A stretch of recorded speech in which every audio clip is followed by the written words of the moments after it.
Good day everyone, my name is Trisha Vera from Bash 2-2.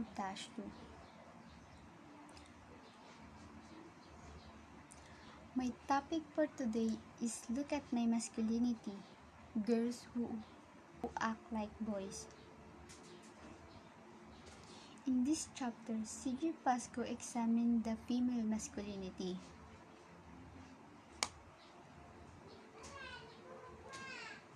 In River High, several girls identified themselves as masculine, as we call girls who act like boys or guys. Here it said girls who dressed tough and carried themselves in many ways like guys, but none of them identify as an actual boy, because there are girls who just want to intimidate men's clothing, but others identify themselves as lesbian. Example of this is one of my friends.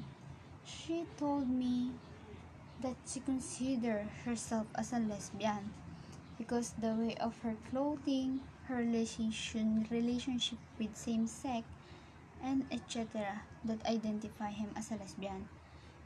Kaya a lot of our friends saying to him, sinasabi sa kanya na siya ay tomboy, at aminado naman raw siya doon at hindi niya itinatanggi.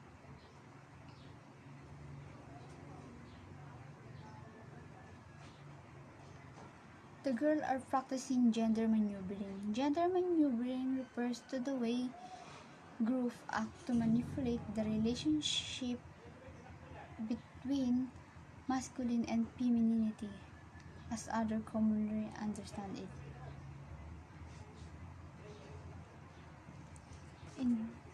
In this chapter, it was divided in 5 different titles. First, we have Tomboy Past, Rebecca and the Basketball Girls, the Homecoming Queen Jessie Chau, the Gay Straight Alliance Girls, and lastly, Embodying Masculinity.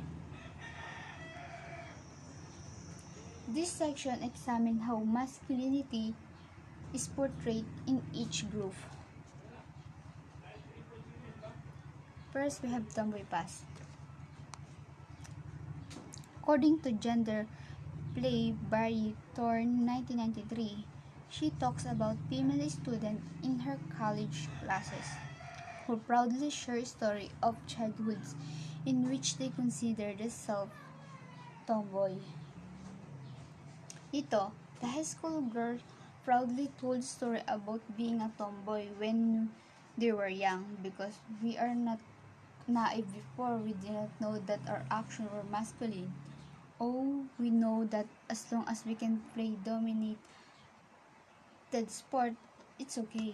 That's why we used to tell people we are tomboy back then.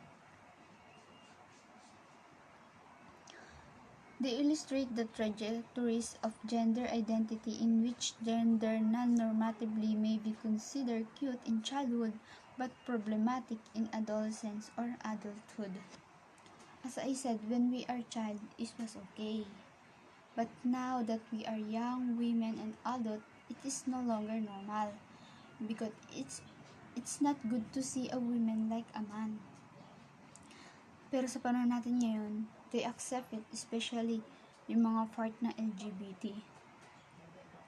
Just Sarah said, when she was a kid, she wanted to play football.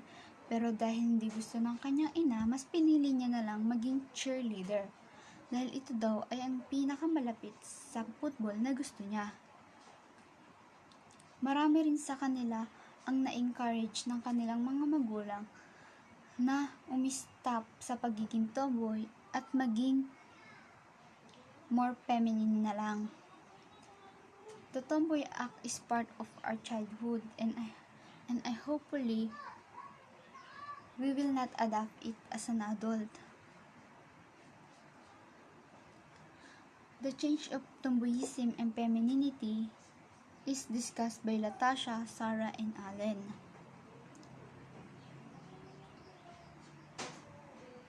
In Rich 1986, erotizing women's same-sex relationships render them harmless and non-threatening to the gender order.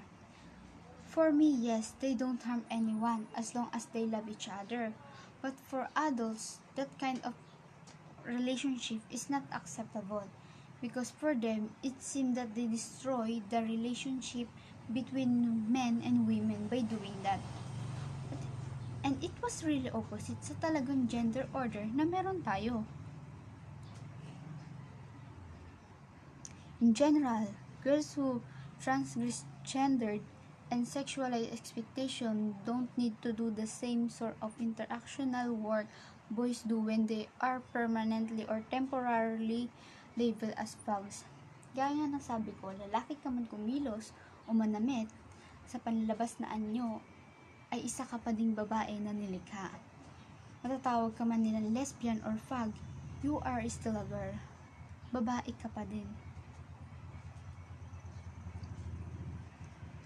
Next topic is Rebecca and the Basketball Girls. Pasco talked the girls about how they identify themselves and why the way they dress.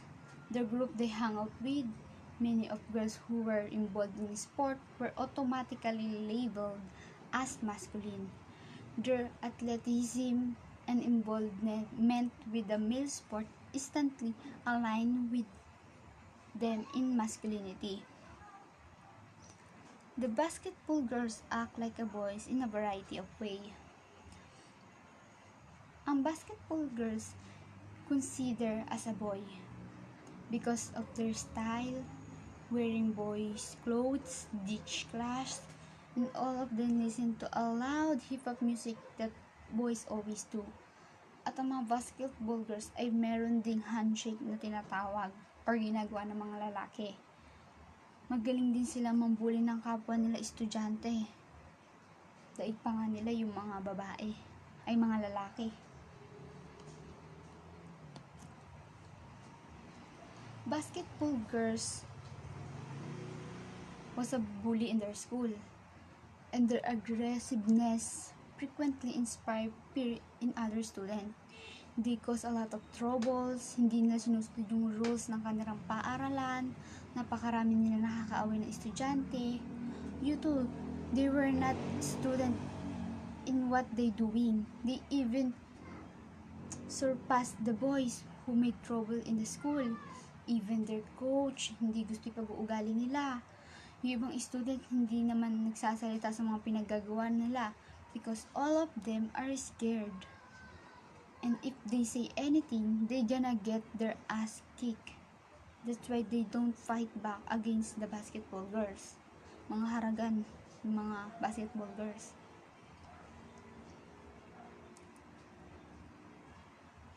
Basketball girls said they subconsciously dressed like boys. Instead, they said they dress in baggy clothes for comfort. Basketball girls ay kilala sa kanilang mga pananamit because their style is oversized shirt, baggy pants, precariously balanced low on their hips, and head up with belt, wear athletic shoes, unlaced with socks, roll up under the tongue so they can suck out a large jewelry. This is what the basketball did in their international style and clothing choice. Girls said that they are more comfortable in wearing that kind of dress or outfit. Lalo na at gusto nila ito at wala naman raw silang pakialam kung ano ang sasabihin ng iba. Like Rebecca said that wearing a dress or feminine outfit does not go with her. Hindi raw niya napipil yung vibes sa ganong pananamit or kasuotan. Aminado naman daw siya na maganda yung mga sinusuot na mga straight girls na yung dress, fitted. Pero mas gusto ro kasi niya yung kanyang pananamit. And all of her friends teased Rebecca about her masculine self-presentation.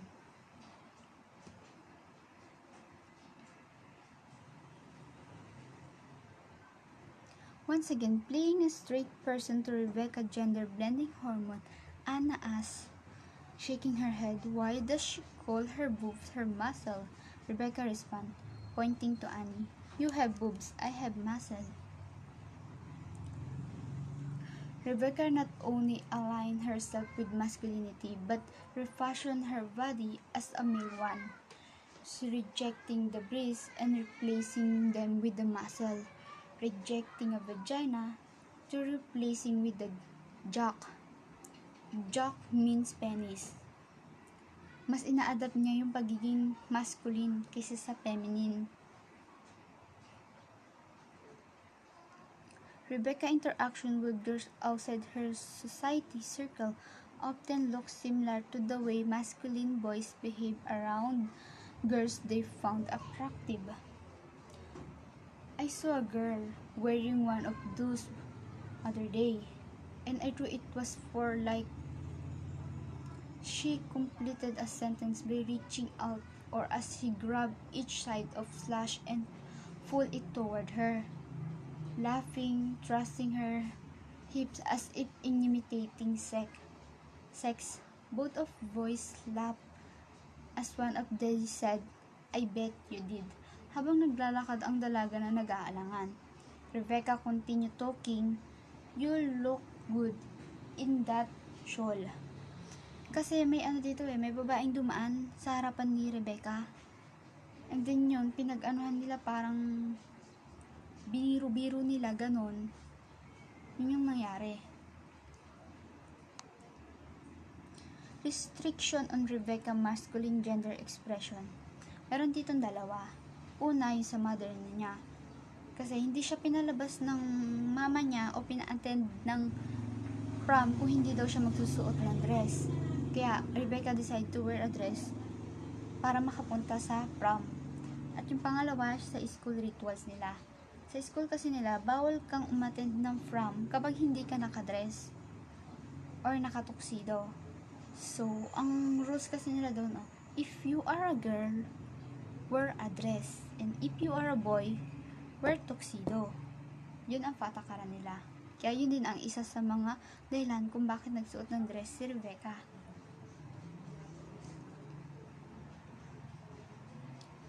Next is the homecoming queen, Jessie Chau. Unlike Rebecca, she did not have a group to engage in non-normative gender practice but rather did on her own, innovating and compromising gender practice at different points in which high school career. Jessie, however, lives this gender and sexual transition on her own without the benefit of like peer group to support her. Several years older than the basketball girl, she had forged his alternative set of gender practice solo.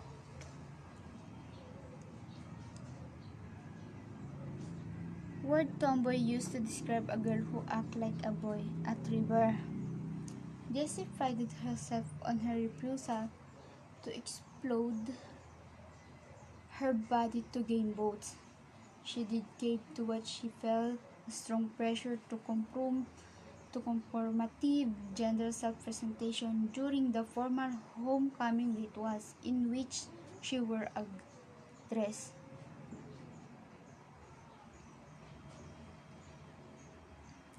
Unlike other girls, she felt she didn't need to impress or draw attention with her body. Instead, it seemed that she was her body as functional, active, agentic, judging by her love of dancing and her passion of sport. True, she lacked of coherent political critique and instead had individual girls responsible for their clothing choice. Her own choice left her empowered and confident in the face of sexism and homophobic social world. It's just policy. It's like nobody ever. It was like, mighty as well keep tradition and wear a damn dress. That Jessie felt there was a policy highlights the power of the interactional order and the pressure to do gender. In Embedded in school rituals, Jessie both listed normative definition of femininity and engaged in them with their varying bodily conformant, clothing choice, and romantic relationship.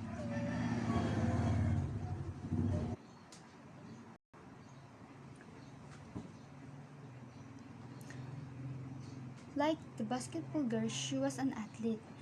True, she drawn on a cool pose to more limited extent that they did, and she remained somewhat of liminal figure, moving in and out of masculine and feminine bodily comportments. Also, Rebecca, she was engaging, beautiful, and charming. All traits that allow her more leeway in non-normative gender representation of self. She engaged through to a lesser extent than the basketball girls.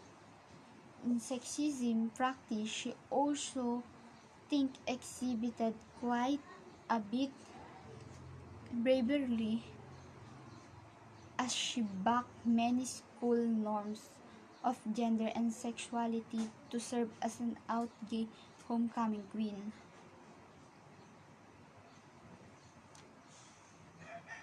Gay straight alliance girls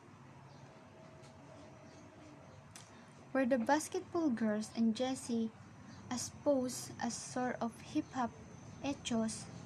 The girls in GSA displays are more goth alternative as punk ethos. The GSA girls, Genevieve, Lacey, Riley, and T-Rex often dressed in black clothing with rainbow accents, Dr. Martin shoes, and army fatigues.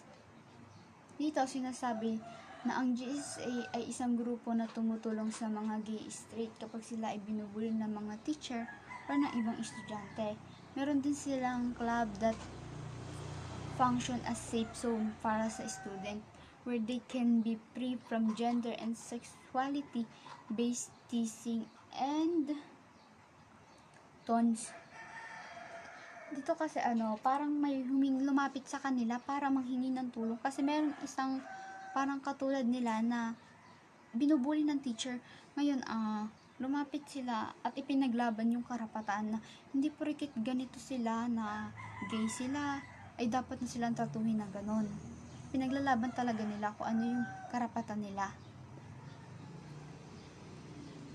GSA girls were almost always together in and out of school. They were an emotionally intense group of girls, deeply committed to social justice and equality.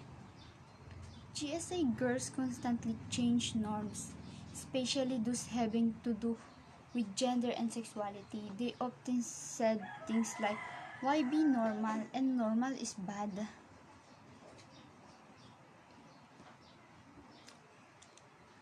The girls were keenly aware of antagonism, experiencing both violence and lack of acknowledgement from school authorities and other students.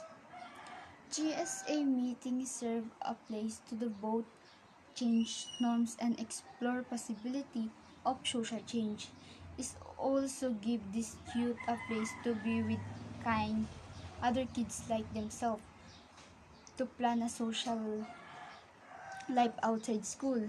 But the students often feel that this space was under a threat due to the both administrative negligence and peer harassment of their school. Dito kasi kalaban nila yung paaralan nila. Again, yung paaralan kasi nila, hindi tanggap sila. So ngayon, as a GSA club member, ngayon, pinaglalaban nila yung karapatan nila bilang mga gay na dapat i-accept sila. Hindi porket ganun sila, ay hindi na sila itatrato ng tama. Yung politics kasi nila, hindi gusto yung kung ano sila.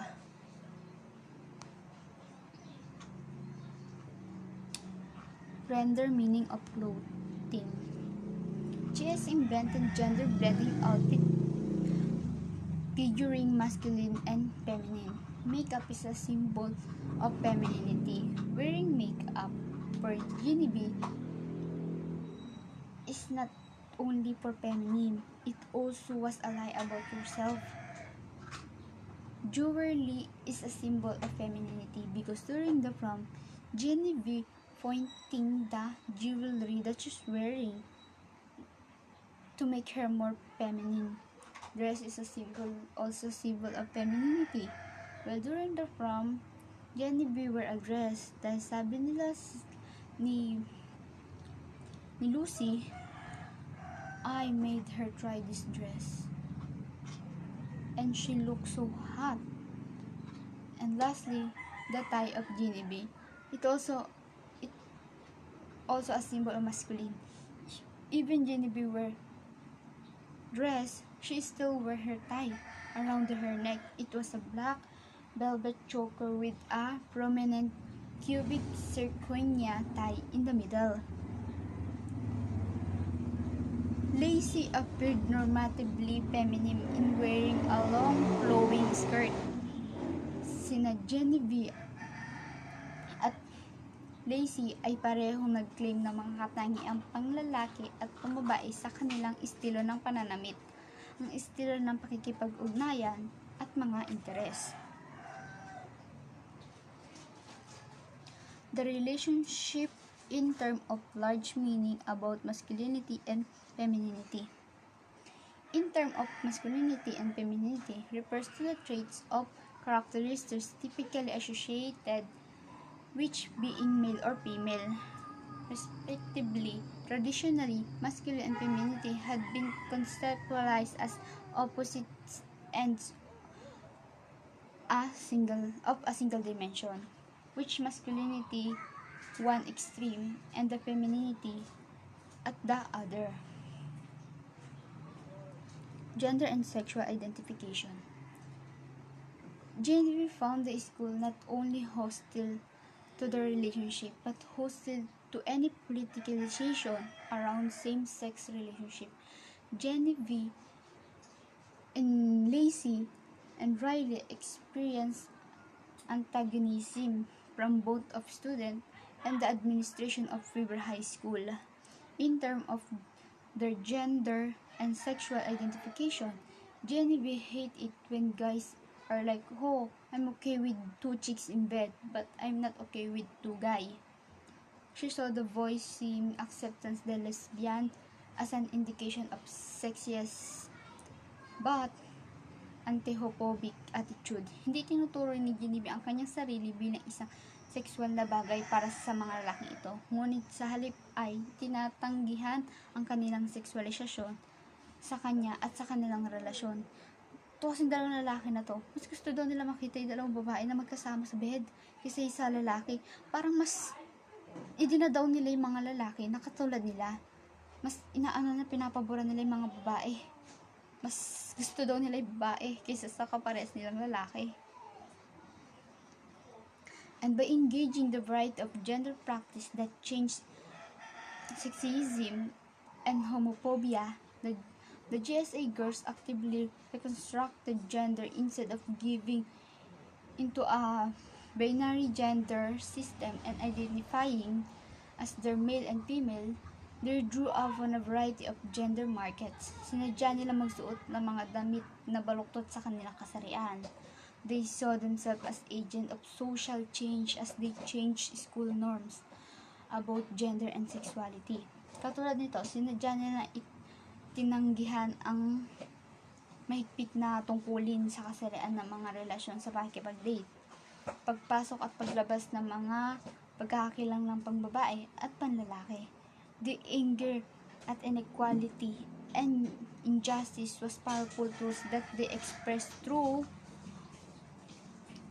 politicized gender maneuvering. Lastly, we have embodying masculinity. Basketball girls Jessie and the GSA girls were recognized by others as masculine because of the way they the gender, their clothes, their lingo, the way they had themselves, their romantic relationship. However, none of them fell into a category of boys. Rather, their gender displayed do a true piece and practice of masculinity in such a way that these girls were categorized as masculine by themselves and others. Ang basketball girls and Jessie doing gender both resisted and prescribed gender norms, and GSA girls doing the gender more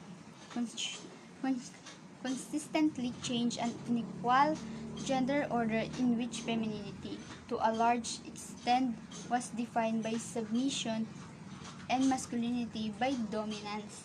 At dahil sa kanilang mga masalimot na background, kaya sila naging ganito. Sa basketball girls ay mayroong matatag na pamilya, na nagtatrabaho o nasa gitnang uri at nakatira kasama ang mga magulang, kung saan dalawang nagtatrabaho o isa ay stay-at-home mother.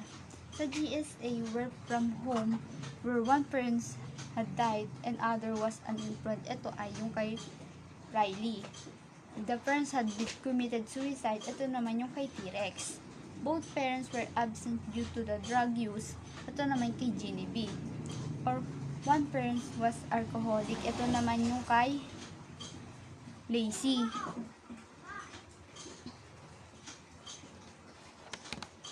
At lahat sila ay may iba't ibang kwento ng buhay na hindi akalain ng iba.